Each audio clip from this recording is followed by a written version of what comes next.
Welcome to the Mother May I podcast with Frank and Irene on Strong Island Entertainment. Gee, I hope I didn't make a mistake with these two. They promised me they'd bring in some really good guests. Well, anyway, here's Frank and Irene.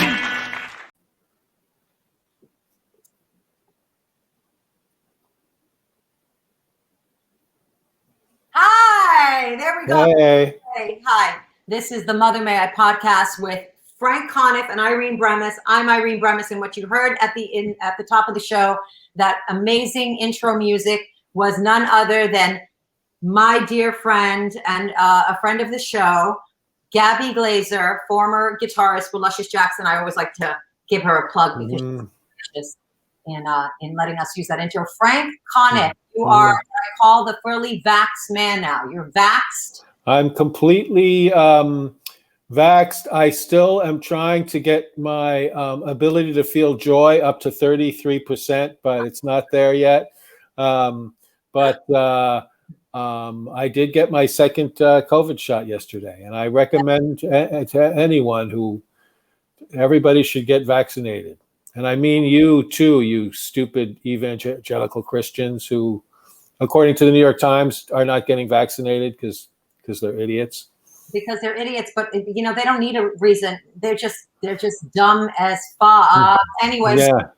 The vaccination, yes, I got double vaccinated too. So now we can finally see each other, Frank, in person. This is amazing. How long do you have to wait a period after you have it till you're clear? How does that work? Yeah, I think it's like a week or two. Okay. And, you could continue to be safe and wear the mask, et cetera, et cetera. But I think that it really kicks in like a week or two. And with the first vaccination, you have about 80% protection after 2 weeks. So then it kicks up to, I think, 90.2 or something, or 95. Oh, okay. So I can't wait to see you in person. This is going to finally see you. So I got the vaccination too. And the hub site wouldn't let me take any pictures. They were really awful because I think it helps people, because I think people are so concerned about that second shot. They wouldn't let you take a picture when you got your... Oh, they didn't? Wow. But it is Staten Island. Yeah, that's true. And they didn't... They've just heard about the invention of photography over there. So, but I made a point of getting my picture taken so I could post it because, as you know, I'm an influencer, Irene. You are an influencer. And I want people, I want all my TikTok followers to get a good example from me. That's right. TikTok, thanks to COVID, is now AARP eligible. It's picked up a notch. Frank, I'm so happy that you don't have side effects. I did have a few side effects, but and I'm not being an alarmist because you need to expect. Well, everyone, when I posted the night before that I was excited and I couldn't sleep because it was a second COVID shot eve for me, So you know how that can be when you're so excited about the next day. Yeah. But everybody sent me their stories about how the side effects they had. I mean, they were all like supportive and everything, but they were just like trying to warn me. Right. And one person told me they had explosive diarrhea, which I was like, thank you for sharing that. But if you're going to have diarrhea, that you want to have the kind that would be in an action movie. So that's right. And it is explosive. It's funny because I'm not going to mention who I said this to, but I had explosive diarrhea. I know it's sexy and it's hard to picture. The first time I had it. Oh, really? It has to be sci-fi. You know what I mean? It's got a Jason Pollock picture in the background. It's amazing. But that is also it saves money on an enema. You have to be more positive about that as well. Right. That's one side effect during the first shot. The second, I think that the reason why these things happen, I'm really stuck on this thing with dehydration. I think if you hydrate, because when you're dehydrated, you get headache, dizziness, diarrhea, you get all these things. So the big takeaway that I had during the second one is I was well hydrated, so I had very little side effects, So maybe that's why I don't know how well hydrated I was, but I did drink a bottle of water while I was waiting for my thing. So and also I walked 60 blocks to the place and 60 blocks back afterwards. Wow, and that's not really supporting the hydration factor. So you are just. Oh, well, I did, but I'll just say to all of our comic book fans out there, hail hydrate. Hail hydrate, everybody. Okay, so I'm going to bring our guest on for the show. You know what I love about our show, Frank? We don't have to poach guests because they're all our dear friends and we can rope them into the show. This man has been on our show before and he's come back again. I'm so grateful to have him back on. He's awesome. He's multi-talented. If I had to tell you everything that he could do, equally as stellar as he does comedy and whatever. So I'm just going to bring him on. He is in the illustrious show Mean Girls on Broadway. Principal, Mr. Duvall, he plays a principal and he's absolutely amazing. We love him. Welcome, Mr. Rick Younger, to the show, everybody. Yay. I was just sharing that I'm on the show on my social media. All right. All right. How you doing? Good, good. Yeah, so, I too have been vaccinated. I got my second shot on Saturday. Yay. Yeah. Side effects? I mean, I slept pretty good the night of and the next day, but I mean, it didn't stop me from doing anything. But I also have 2 kids that are with me like every day, so I could have just been tired from that. Right. You know, they say flu-like symptoms. I didn't have flu-like symptoms. You know, my body wasn't aching. I wasn't, chills or vomiting or nothing like that. And I definitely couldn't get out of actually spending time with my kids. So, to me, it was just a regular day with some extra sleep. You went. Oh my God, that's amazing. I know. And when I asked Rick to do the show, he goes, I think I can be alone at that time. Rick, so you are with the kids. I mean, you're Mr. Mom. You have 2 children. They're incredibly gorgeous. Well, and you are with these children. How old are your children again? They're 12-year-old son and a 4-year-old daughter. Wow. And they're with you most of the time? Well, at the beginning of the pandemic, they were with me 9 to 5. Let me go over this is what my day used to look like when the pandemic first began. I would get up in the morning. I would walk over to get them from their mother's house because she worked from home. And so they would be with me from 9 to 5. And then in the evening, they may or may not stay with me. A lot of evenings they stayed with her because I had them all day, so I could get a break. But some days we would do divide and conquer where each of us gets a kid. And that went on until finally her daycare opened up. And she's also she's in 3K. So she first half of the day is school. Your wife was pregnant with her, Rick. Huh? I remember when Vanessa was pregnant with her. Oh my God. Yeah. What? Yeah, I know. Baby is how old? She just turned 4 in February. But so first half of the day is school, second half is daycare. And so then that made it so that I didn't have both of them all day long. But my son has hybrid school. So he has school on Thursdays, Fridays, and every other Monday. So Monday through Wednesday, every other week, I have him during the day. That's why I had to make sure that I could be free to do this at 2 o'clock. Then on, of course, every other week, I just have them Tuesday and Wednesday. But then at 4 o'clock, I go and I pick up Lolo. So I have her in the at least for a couple of hours in the afternoon. But that's also dependent upon what the evening is going to hold. Like tonight, I got both of them. Some nights she'll come with me and it'll just be me and her. When it usually breaks down to every man for, or, each one take one, I usually end up with her and Rory ends up with his mother. Wow. I'm never going to complain about having an appointment and having to do something else simultaneously. I'm a pussy. All right. After listening to this juggling schedule and on top of it, I see that you've been doing stand-up. You're doing a lot of shows. And yeah, I've been doing some, I have yet to do a live stand-up show as far as with people. I've done some Zoom shows, which I'm not a big fan of, but I'm like, all right, at least I don't have to leave my house. Because one of the things I hate most about doing stand-up, I know we talk about this, is having to leave the house. If I could just teleport to the club 5 minutes before I go on, do my set, and then teleport back home, that would be perfect.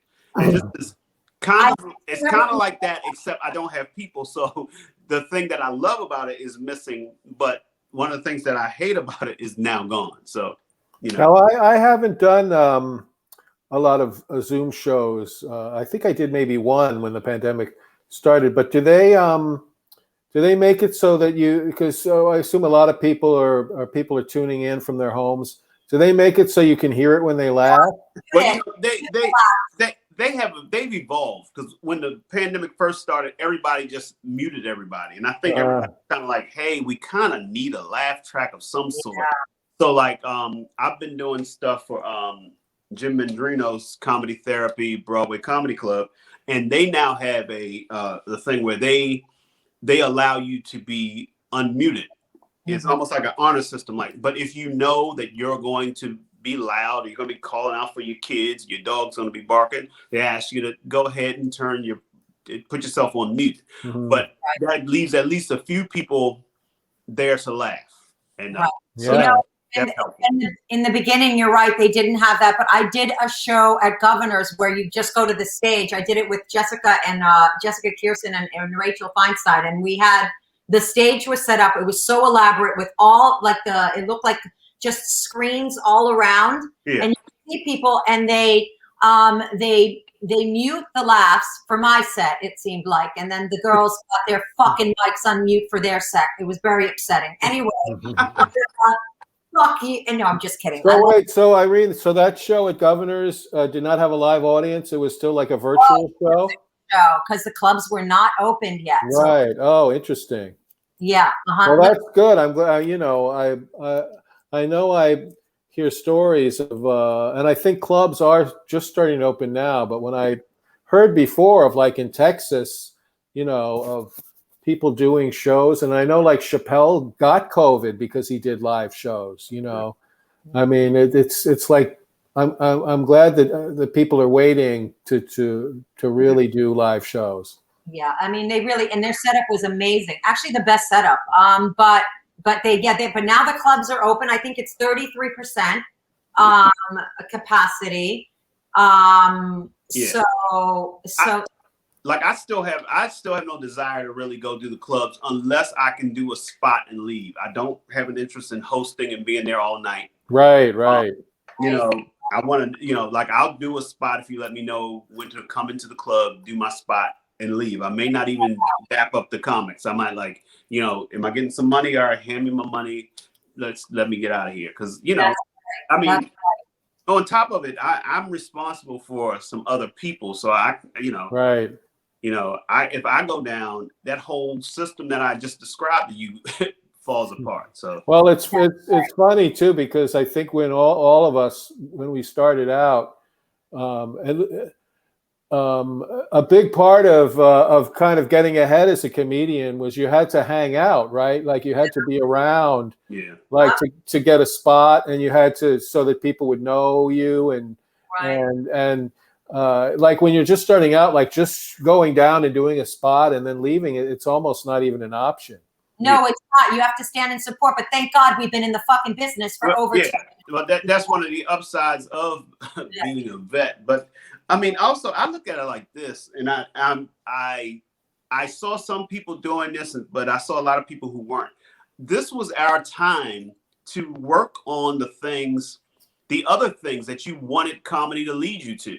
It's like I've seen people who started podcasts or done their show. Like I'll use Dean Edwards as an example. His podcast has really stepped up since COVID has happened.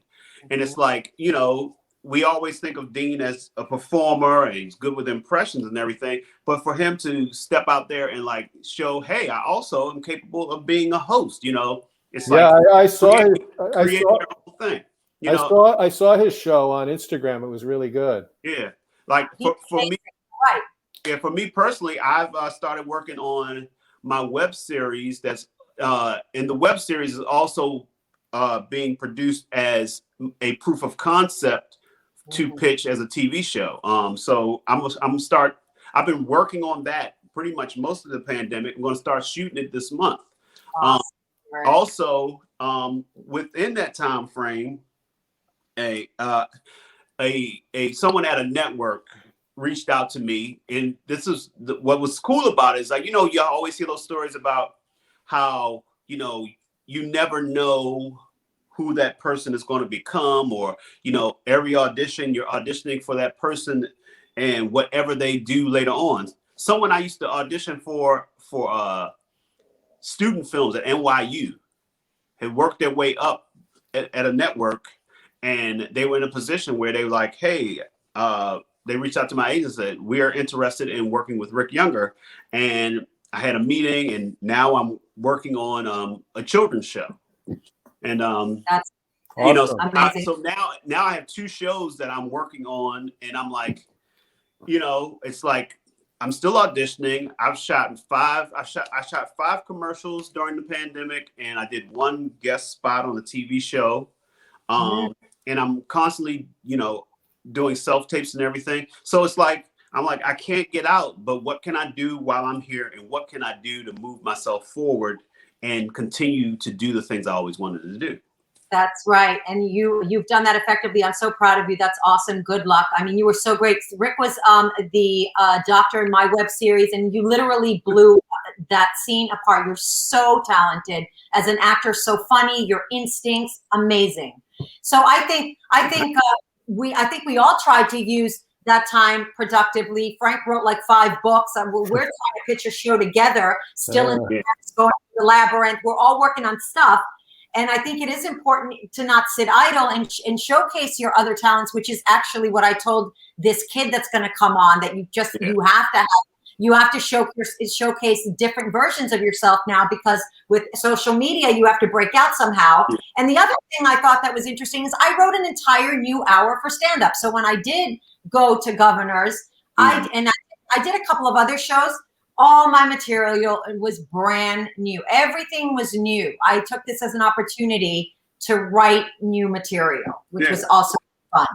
Right. It's like, I understand, I don't know, sometimes comedians make me laugh, because sometimes I feel there are comedians who play the part of a comedian, meaning they say and do all the things they think comedians are supposed to say and do. They talk about how troubled they are all the time. There's all this negativity that they put out there. So it's like, I also saw people who were so focused on the inability to perform in front of a live audience that they made it seem like this was the end of the world. And I was like, come on. It's like, comedians are the smartest and the most talented people I know.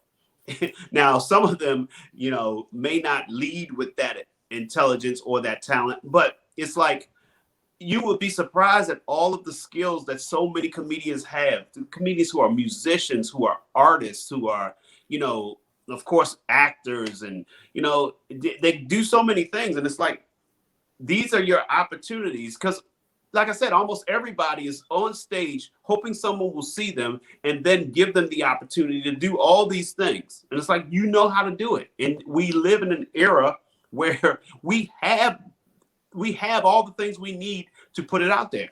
I mean, people get famous for lip syncing on TikTok, and it's like, it's like you have actual talent. And I'm not saying everybody that lip syncs is not talented, but it does boggle my mind that I can go on Instagram Reels and TikTok, and there are people, all they're doing is acting out something that someone already created. Right. I see it all the time. And that's the thing that people are just flocking towards. That's the thing that's getting monetized, and people are making money off of that. Yeah. I mean, TikTok, which I just recently downloaded as an app, everything I see in it is all really, really hot people, being hot. And that's why I haven't gone on yet, because I wouldn't stand out in the crowd like I want to. So you would, Frank. Oh no, I'd just be another hot person that people watch. But But it's amazing what to what you were saying, and I'm so bad with technology, but there's technology now that people can make like little 1-minute things that are that 20 years ago would have seemed like an elaborate special effect in a movie, Right. Yeah. And it's people have the opportunity to do stuff like that. When the pandemic first started, I was talking to my friend Liz Winstead, and I was telling her how scared I was because my source of income was going away doing live shows. Right. And she said, well, you know what? I look at it as an opportunity, because she had already started to do new things online with her organization. Right. And it just put it in my head that I should try to figure out what I've been doing live and try to figure out how to do it online. Now that my partner and I have been doing it online, we're doing better financially than we were beforehand. Yeah. So but I think that's a lesson too, that even without something like a pandemic, is you have to keep your mind open to what is available to you. What can you do? What technology is available to you to be creative, because there's so much you can do now. And no excuses. And look at Shakespeare. We talked about this in the last show, Frank.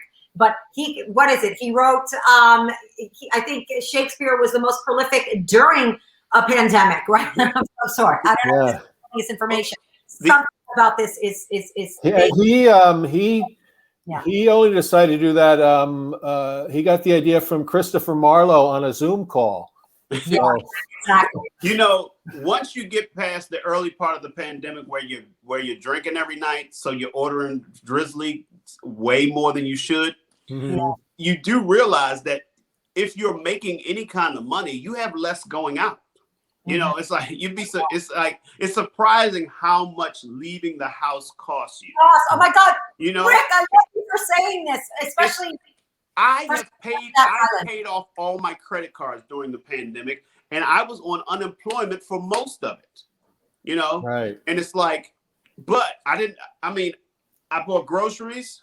I did have my occasional Drizzly order, but it's like, I wasn't going out of the house. Once you get out of the house, you're like, oh my goodness, let me go to Dunkin' Donuts, get a coffee. Right. Oh man, I got time to kill. It's no place I can go sit down unless I buy something. It's like you spend all the money because you have to leave the house. But when you don't, it's like your expenses are cut down. So if you can find a way to make money during a pandemic, it's going to go further. That's right. And I jumped on that shit right away with my Zoom teaching. Because I used to do it just as a very part-time thing when I would stand up full time. And now it's become like a full business. I just do it on Zoom. Yeah. And Rick, I used to endlessly complain when Rick and I used to co-host the Scuttlebutt together, Rick. Yeah. And we used to complain about, like, I always remember you saying we used to complain about the whole process to getting to a gig because it's so expensive. It's like you have to pay gas. I have to pay the Verrazano Bridge toll both ways. Okay, right. So I'm in the fucking hole after a spot. And I was a guest on the Scuttlebutt once, and that was like there was something very complicated about getting to that place. Yeah. Like I took the subway there. But it was never easy to figure out where to walk from the subway and how to find and the studio was like in the back of some weird mall, Strip mall. I remember Rachel Dratch did the show, and she was texting me. She was like 20 minutes late. She goes, "Where is this place?" So it's an impossible place to find. But we used to complain about the traveling. And Rick, you're so right. Staying home, I've saved so much money because we don't realize how much we spend when we go out. Yeah. Whether it's a bottle of water or even if you go for a drink, then you're getting a snack or you're sitting at you know what I mean? Or the monthly Metro card that I don't have to buy anymore. Yeah. It's like only time I have been on the subway, because basically if I catch the subway to Vanessa's house, it's one stop. And if I walk with Lolo to the playground and we catch the subway back to my place, that's 2 stops. That's the most I've ridden. It's like it's up near the end of the A train line, so it's not a lot of people on there. It's like I have, so I can jump on and jump off. That's the only subway riding I've done. So it's like that right there, a month, that's a monthly, what, $100 some a month that I don't pay anymore. I know, and that's how I feel about driving. And not to mention the rage that I feel. I just saw a show, Frank. I don't know if you've seen this. Frank watches all these obscure shows on Netflix. I don't know if you've seen it. It's called Unhinged with what's his name that was in what's that actor's name? Unhinged. Wait, I got to tell you. Russell Crowe was in it. Did you see? He put on like 300 pounds. Oh, is that the road rage one? Yeah, it's a road rage. I haven't seen that. Oh, I was wondering if I should watch that or not. Watch it. No, is it good? Well, first of all, it's unrecognizable. He put on COVID 500 and then he never took it off post-COVID. It's unbelievable. So, but it's. I used to feel a lot of stress driving. I literally did, because there's so much, traffic and road rage and honking, and it used to. I mean, this is like Unhinged. Obviously, the title is self-explanatory. This guy goes off the deep end, but yeah, it's good. You should check it out. Well, I haven't driven since I lived in LA, and it didn't really stress me out that much. It stressed out other people on the road while I was driving, because I actually learned to drive when I was in LA at the age of 40. I'd never driven before. Really? And I'd just be driving along and thinking I was fine, and then I'd just hear someone driving by going, "Learn to fucking drive!" Just drive on. You heard that continuously. Yeah. I love that. Learn to fucking drive. Yeah. And I was like, what did I do? But obviously I was also a very wimpy, like slow driver kind of, because it was so. Yes. But that's the thing about driving as an adult. You realize that you are driving a very heavy piece of metal, that whereas when you're 16, you're just like, you can't wait to drive, and you're ready to try all the things you saw in Fast and Furious.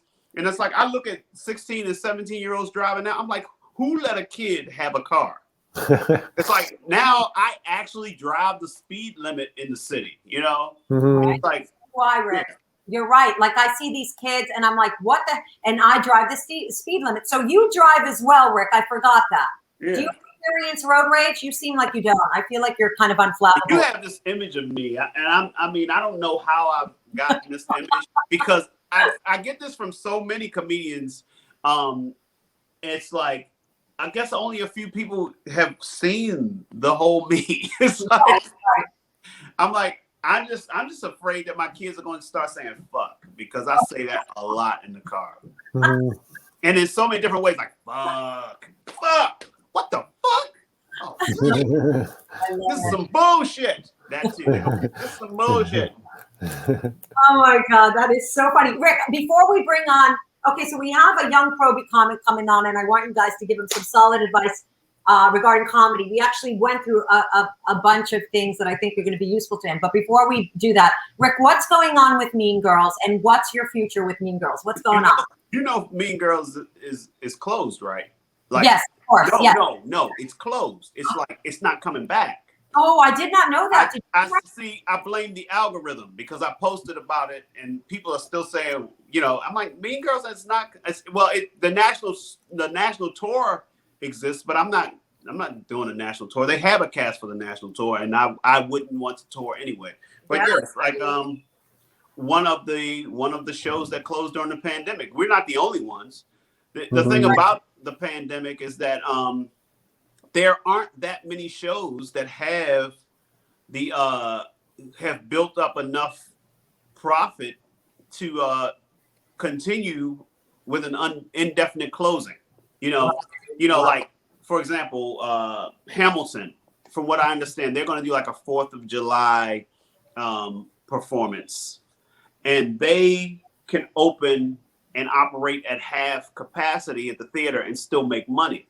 Mm-hmm. But most Broadway shows have to at least attempt to sell out to make money. We just recouped, we just recouped right before the pandemic came. So we were kind of like, we might be able to make it. But when we left, they said 4 weeks. And then there was talk of, by the fall. And then that's when we started hearing about 2021, and it's just kept getting further and further. And it's like, the thing about rich people, which is, producers are rich people, is that they don't like to not make money. Right. It's like, it's like they may have lots of money and they may be able to afford to pay rent at a Broadway theater for an indefinite amount of time, but they don't want to. And Lorne Michaels is the lead producer, but I'm sure there are a few other producers in that pack who aren't as rich as Lorne Michaels and some of the other producers that we saw, all the time. And plus, you wouldn't be able to have full capacity. It would be like, you'd be struggling even if you did make it, right? Because you can't. How would that work? Like Broadway's not going to be able to operate at full capacity. What month are we in? I mean, I think they're talking about the fall. I think that's a ambitious. Yeah, that's an optimistic forecast. Yeah. It's like, because no one will sit their asses at home, because we were supposed to take 4 weeks off. If we would have taken 4 weeks off, if everybody would have decided to go along with that, if no one would have decided to say it was a hoax, if no one would have decided to use every other excuse as to why not just decide to stay your ass at home, it's like you blame it on Jesus and God and Allah and whoever they want to blame it on as to why they can't put on a damn mask. I'm like, just put it on. You know what else I noticed? I've not caught a cold. Yes, I said the same thing. It's like, think of all the other, because all we've been focusing on is COVID. And it's like, and a few people I know got colds, and they're like, hey, you know what? You can actually get a cold during a pandemic, and it's just a cold. But it was like so few colds. My kids have not been sick. Yeah, It's like, I think it's the lowest that they can remember of people having the flu. It's actually protecting you from something. Even if you don't believe this thing exists, why don't you just put on the mask so that you can be protected from other things? Also, my face has never been so warm in the wintertime. Yes, it's like, I said the same thing. It's lots of benefits. Some of you people with ugly bottom halves of your face, this is your time to shine. This is your time. Yeah. Also, I like how the mask gives me an excuse why nobody recognized me when I was walking down the street. If you see somebody you don't want to talk to, you don't even have to say anything. But also, benefits. It's like the resistance to masks is just so ridiculous. And, you think about in human history, the incredible struggles people have gone through, the incredible adversity people have faced. And there are people who are like, oh my God, we went through this period where we actually had to put a small piece of cloth on our face. Can you believe it? That's torturous. Yeah. It's ridiculous. It's so put on your fucking mask. I know. The other thing that's funny to me, it's two types of people who feel it's important to state and dictate that nobody tells them what to do, or I do what I want to do. That's fools and kids, Right. And it's like, because actual adults really acknowledge that, there are people I need to listen to. There are things that I want to do that I cannot do. And you just got to be wise to pick and choose which of those things you're going to do and also or not do, and deal with the consequences. Yes, exactly. Or be able to just think outside yourself for a change and see how it's going to affect the people next to you. Okay, so we have this young man that I actually met from a dear friend of mine from high school. She asked me to speak to him. He's starting out comedy. We're going to go ahead and bring him on. His name is Chase. I'm excited to meet him. Hey, Chase. Hey guys, how you doing? It's nice to meet all of you, actually. Thanks for stopping by. Of course. Thank you for having me. I'm really happy to be here. I'm so glad that we can do this. So, Chase, tell everybody what your pursuits are. Yeah, I graduated college in May 2020 from Boston University, and I'm out here. I love stand-up comedy, but I love writing comedy. I love sketch comedy. And yeah, I've been just trying to figure out what I love. And I was a PA for a little bit on a drama show, not for me. That was an odd but yeah, so I'm just trying to figure out what I love, and I love stand-up. I've been doing it for about 2 years, on and off, about on and off, but in Boston and for the most part. But yeah, that's my thing. That's it. So it's good. He's diverse. And Rick, you were talking about the significance of that. What kind of advice do you have for Chase, who's starting out and trying to figure his way around? Well, one of the things that when I started doing comedy, I took it upon myself to become a student of comedy and a student of what makes me funny. Keep your ears open. Listen to the things you say in real life that make people laugh. Then try to examine, what was it that I said? Why was it funny? Also, notice and pay attention to the types of things that inspire that. Like there are some people, like let's use Lewis Black, for example. When Lewis Black goes off and starts to rant and gets angry, it's hilarious. It's like, and I'm sure that it wasn't that, that it was like, it took him some time to discover that, a lot of us are funny people, but there's something about a unique thing about us that makes us funny and makes us different from everyone else. So pay close attention to the things that you say and do that make people laugh, so that you can figure out how to hone it. Wow, that's great advice, Rick. Frank, what would you say? Well, what Rick, first of all, I agree with everything Rick said.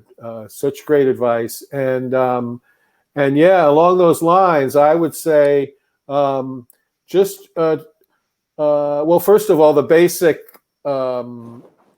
advice is write as often as you can, perform as often as you can. That's the basic. But I would say also, trust your instincts and try to be very true to what you think is funny and what your comic sensibility is. And, I've, having done comedy as long as I have, I've known through the years, like some of the greatest comedians we have, and all of them have gotten along the way, they've all gotten terrible advice from like bookers and comedy club owners and managers, like people who automatically think they're in a position of, when they get into any kind of position of authority, they think that makes them an expert on comedy. And they all, you could do a whole book on the bad advice that comedians get. And when you get advice from people, like, trust your instincts and say, hey, yeah, that sounds like good. Yeah, maybe I should do that with that joke. Maybe if I change it around, that sounds good. But if somebody says something to you that makes no sense, just trust your own judgment and stick to your own comedic sensibility, and also be willing to fail with it too, because sometimes that's the harder road to go down, is figuring out your own thing. And not, when I started doing comedy in the 80s, there were like a million comedians who got work, who were all hacky, who had no personality of their own. They all did like the common stuff about airline food and drive-through restaurant that everybody did, and it was all the same. And but within all that, there were individuals who really broke through, and they're the ones who had the lasting careers too. So just be, whatever it is that makes you unique, stick to that, even though that it can be very hard sometimes to do that. It is. That's really good advice. And first of all, you have nothing to worry about, Chase, because you're a white male. So fuck off. Open with that. No. But I agree with Frank. Just to piggyback on what Frank said. Sometimes you'll get advice, and we talked about this at length on the phone, where everybody, there's this formula, this blueprint. You need to get up every night, do spot after spot. But I do agree that you have to get up so that you can overcome your general fear and work through some jokes. But you also really have to pay attention to what you feel like will uniquely make you break out, taking into consideration what Rick was talking about and what Frank was talking about, that sometimes you have to pay attention to yourself and say, well, what do I think is the best avenue for me to take? And we all get like really great advice, and then we all get really shit advice, So it's important to also listen to yourself. Rick? Yeah, I think it's important to live life, to be influenced by life. The thing about always being at the club and always being around comedians, I call it comedic mad cows disease. The cows went crazy because they were eating other cows. If all your time around comedians, you start to have only that warped comedian sense of humor that the average person might not get. You start to get influenced by people you don't mean to, but you're talking to this person all the time. You're hearing these people all the time. And you're like, why am I coming up with the same types of stuff that person is coming up with? Why do I sound like this person? And you're with them all the time. Wow. And you got to get out and have a life that you draw from. That's why a lot of times when people have a life-changing event in their life, it changes their comedy, because it's like all of a sudden they just are sitting, like you're sitting at home with your kids, and it's like all of these observations, and it's unique to you because it's your house, your kids, marriage, your job, or whatever other thing. So it's like, don't be afraid to break away from the pack and focus on your life. And because I find that when you focus so much on the career, so much on whether it's the stand-up or the acting or whatever, you become someone who's trying to please or do what you think people expect. Mm-hmm. But the key to being yourself is to not fall into those traps, and to just like I think all three of us have said, trust your instincts. Mm-hmm. Pay attention to what you think is funny. I look at being a comedian as like being a director.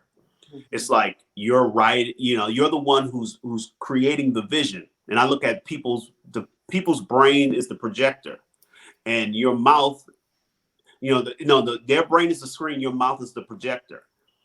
You tell the story, you tell the joke or whatever in such a way so that what's in your mind gets into their mind. And it's like that's a thing that only comes from you knowing yourself. I think that's great advice. It's important to stay unique and not paint yourself into a corner, like sounding like everybody else. That's what the definition of hack is. Mm-hmm. And it's also really important to live and be prolific. I got the very terrible advice not to be prolific when I started stand-up. That's one of those advices that I wish I completely discarded, because it was always like, do the same material. Yes, there's a significance to actually honing your act, but at the same time, you have to stay prolific. Who gave you the advice to not be prolific? J.D. Salinger? You know what? I can't remember who it was, but I will tell you that it was specific advice. Do not stray from your set. Continue the same set over and over again, which is the definition of insanity, repeating the same fucking thing over and over. That's terrible, terrible advice. And, I think what Rick was saying about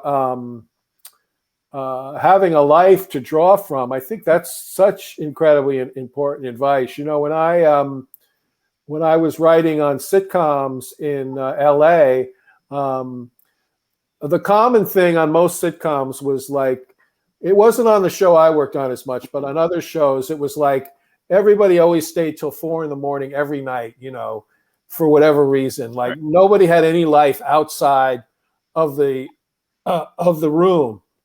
But I was friends with some of the people who wrote on Everybody Loves Raymond, and that was like the most successful. That was more successful than just about any other sitcom at the time. And the showrunner of that, Phil Rosenthal, he sent the staff home at 6 o'clock every night, and they were the most successful show. And he said the reason he did that was because they have to go home and have something to write about. Wow. They won't have anything to write about if they're just here all the time. They have to go back to their wives and their kids and come up with stories from their lives, Yeah. And like I said, that was an incredibly successful show, where some of the shows where people were just in the conference room for 18 hours a day, some of those shows just fell by the wayside. Well, see, some of those people are afraid to get up because they're afraid when the music starts, their seat is going to be taken. Let's not pretend like that doesn't exist. Let's address that elephant in the room. But also, it is important to live because it makes you unique. Otherwise, you're going to have the same act like if you're drawing from the same person and that person's drawing from the person next to him and that person's drawing from the person next to him, before you know, you go up on stage and everybody's talking about the same thing. So it is important, like Rick and Frank said, to live your life so that you can break out. You can be unique. You're infallible. No one can take your fucking life from you. No one can steal your material about your blind mother with Right. the dog, the shepherd that just shat on the rug. This is you. Oh wow, that's I mean, that was just a match question. You guys actually, there was a question I had lined up that you guys actually covered really well. That Rick actually started out talking about. It's like, what did you like when you started in comedy? It's like, how did you find your voice? And it was like you looked at the situation, and it never clicked to me. But as soon as you said it, Rick, it was like, oh my god, like that makes so much sense. Yeah. Like you just got to almost take a step back and think about why is it funny. And also, I have certain people that they laugh at anything I say in real life. I'm going to examine to see if that's funny. My brother is one of those people. Some of the best bits I've ever had are things where we're just hanging out and he laughs real hard. He's like, oh my goodness, do you do that on stage? That's hilarious. But because it's him who doesn't laugh at hardly anything, I'm like, okay, that's worth looking at. And it's like, you got to pay attention to the things that, because that's the natural thing.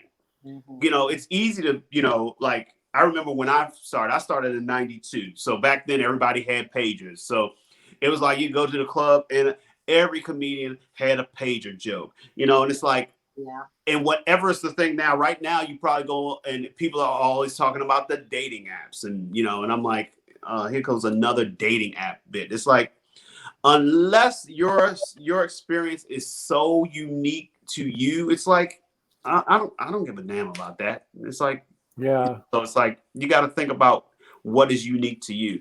And if you're talking about something that's important to you, that you think about a lot and that you're, I don't want to say obsessed with, but that's really a big part of your thinking process.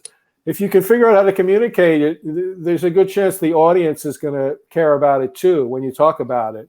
Whereas if it's something that's just in the general ether, like dating apps or whatever, that's not going to really land probably. Right. So, and also, when you're up on stage and you're talking about things, you're also, the beauty about stage, and I don't know if you guys agree with me, but I'm guessing you will, is just letting one joke in front of a live audience. It takes on a new life form. So there's like little life forms that, are spawned from that one joke while you're on stage. And again, I think Frank said it, or was it Frank or Rick or both? It's when you fail on stage, if you have a bad set or you tank on stage, that's equally as important, because that's kind of like that's what makes you intrepid when you're on stage. I think part of doing stand-up is you have to be somewhat unflappable when you get up on stage. You have to be able to have the legs to sustain, a bad set, and maybe draw, a lot of comics will go. Patrice O'Neill used to do this effectively. He would alienate the crowd and then he would resurrect them, because he was able to stay in that zone. Right. Don't try that. Don't try that. Yeah, don't try that. Don't try that when you're auditioning at a club. Don't try this. Yeah. I call it talking beyond the silence.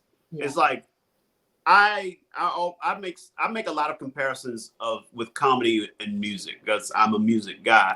But in music they talk about it's the space in between the notes is just as important as the notes themselves.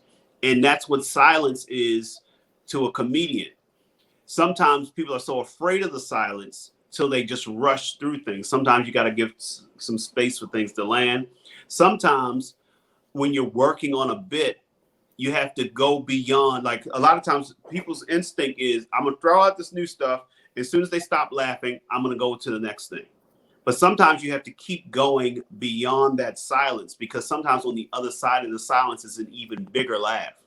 Right. So, great advice, Rick. Such great advice. So great. Like that is great advice. He's absolutely right. Mm-hmm. Absolutely right. So, did you have any other questions for everybody? Anything that you wanted?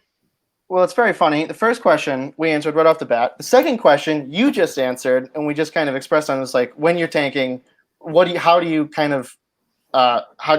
deal with it? And it's like when you're on stage, especially, what do you especially take away from it? And it's like, the thing is, and this is a very common thing that I think anyone would tell you, is that if you are tanking on stage, one thing you have to do is acknowledge it, and you have to be in the moment. And a lot of times when we saw this on Johnny Carson a million times, when he would tell a joke that would bomb, and then he'd get a bigger laugh commenting on the fact that it bombed, and because I've always said this, like, audiences love it when you're real. And if audiences, when a successful comedian with an audience who's getting a lot of laughs, I kind of feel like the audience always feels that what you're saying is real. And the idea that you sat down and wrote a bunch of jokes and worked on them, and that it's all a written act that you've done a million times, that never occurs to them when they're watching you. Like, I think really good comedians and audiences always think that the comedian is just kind of talking off the top of his head, her or his head on stage, and it seems real to them. And I think sometimes you can get in trouble, like if the audience really knows you're telling a joke, like if it's a real joke, right? Like, they don't like that as much, because we came to a comedy club and look at him, he's telling us a joke. Who wants that? So I think it's just, so that's the thing too, when you're bombing, if you're real about it, like, the audience will like that. They'll he's not doing well, but he's real and we like him. And we're relating to him because everybody's flawed, so we're connecting to you. Great advice, Frank. So true. So what are your plans? You moved from Boston and you're in New York now. You moved during the pandemic. Great choice. Everybody left New York. You probably got dirt cheap rent. Am I right? I think they fired the guy that put the set price at my rent. I think you're an idiot. Go home. I've been here. I've just been writing, and it was like a lot of just sketch. I've been just like writing sketches, just trying to like keep my brain alive, trying to come up with material. And it's been a lot of sitting at home. It's kind of hard. It's a pandemic. It's kind of like if clubs were open, if open mics, if anything was open, that's where I'd be every night.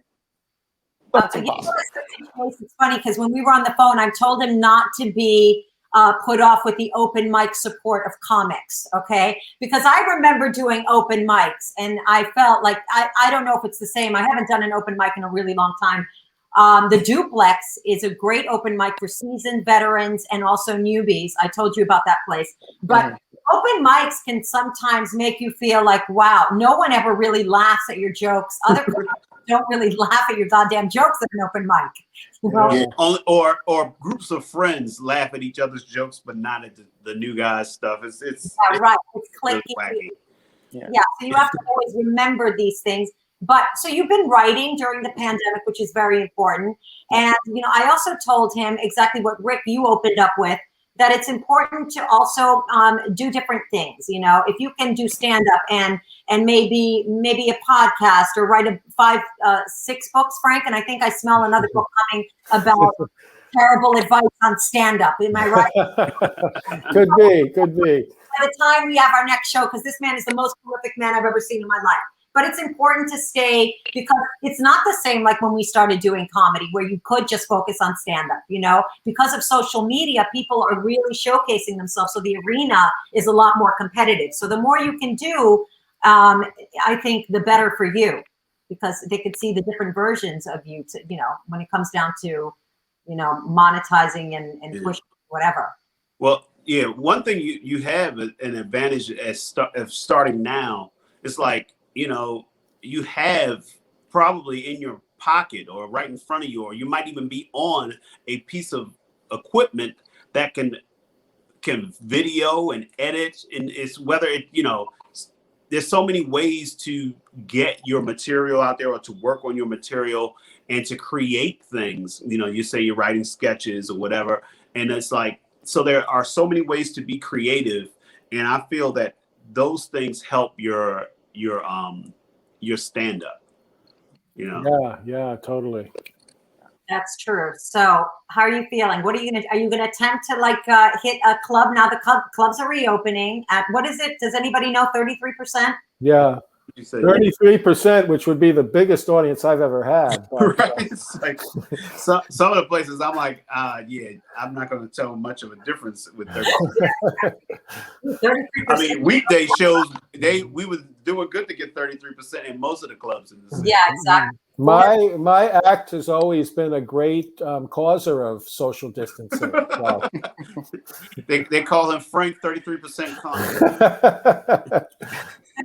Frank 33. Oh my God, I love it. That's hysterical. So what is your plan of action? You're gonna start getting up and doing some open mics? Yes. Doing that, and I'm also I never really got to explore it because in Boston, right when I was starting to get really into being repetitive and getting up there, pandemic. It was just terrible timing. And I'm gonna also be doing that, and also try improv, which I'm just gonna be, because that's always do it all, whatever suits whatever you can your fancy, go and do it. Yeah. So that's and while I've got I'm young, I don't really have any commitments, so it's I might as well just be out there every night doing whatever I can. We're trying to be nice, okay? Young, don't have any commitments. Is that how you repay us? That's terrible. In fairness, my hairline's terrible, so that's. I smell a hair transplant by 28, so we're good. Or you can do sexy bald guy. Oh yeah. There, and you might want to do a test baldy while you don't have to go outside so much. Yeah, I'll try to run first. Yeah, options there. That would be fun. So anyway, good luck to you. We're running out of time, but I'm so glad that I was able to bring you on, because these two guys are the two most amazingly funny, prolific, multi-talented. I can't say enough good things about these guys. So you're in very, very great company getting this advice, and good luck to you. And if you have any questions, of course, you can always reach out to me. And maybe I will pick up, maybe I won't. No, I'm just kidding. Okay. You, sweetie. Yeah. So thank you so much for coming on today. I just want to make sure that before we go, Rick, is there anything that you want to plug, any gigs, pipeline stuff? I mean, just follow me, because, I got my low budget morning show that I do. Well, now that I have my son home most days, I like to do it when I'm home alone. So Thursdays and Fridays, every other Monday. And whatever shows pop up, I post about them on my social media. So at Rick Younger on Twitter, Instagram, youtube.com/Rick Younger, youtube.com/The Rick Younger Show, facebook.com/Rick Younger page, or Google me. I'm the first 6 to 12 pages of Rick Younger on Google. Awesome. That's a great spot. Frankie boy? Next week, Tuesday, April 13th at 8 p.m., Trace Beaulieu will be doing our live streaming Mystery Science Theater style movie riffing show, a night of short films. At 8 p.m., go to eventbrite.com and follow me on social media for all of the info about that. And it's just $10, and those shows are always a lot of fun. That's awesome. I love watching that. I'm Irene Bremis, and you can follow me always. I need followers desperately on Instagram and Twitter. You can see me at my mother's house next week, which is where I'll be. So I'll be tweeting out a lot of obscenities and complaints if anybody wants to hear about that. And I do have some stuff coming up, but I will post it when it happens. And of course, I'll be here next Tuesday with Mr. Frank Conniff, with Jackie the Joke Man is our next guest. Chase, thank you so much. Is there anything you'd like to plug, sweetie, for yourself? If you want to follow me on Twitter, it's where I'm most active, under Madden_Chase. Actually, that's my link for everything, is Madden_Chase. Got that locked up. But I really want to say thank you so much to you guys for letting me come on here. Well, and thank you. It was great to meet you. Okay. Likewise. Very nice to meet you guys. Then you come on. All right, guys. Thank you so much. Love you guys. And to the rest of you, see you next Tuesday. You know what I mean. Bye. All right. Thanks for tuning in to the Mother May I podcast with Frank and Irene on Strong Island Entertainment. Check us out next week when Frank and Irene sit down with, you know what? I don't know what these two are going to do next, but we'll see you next week.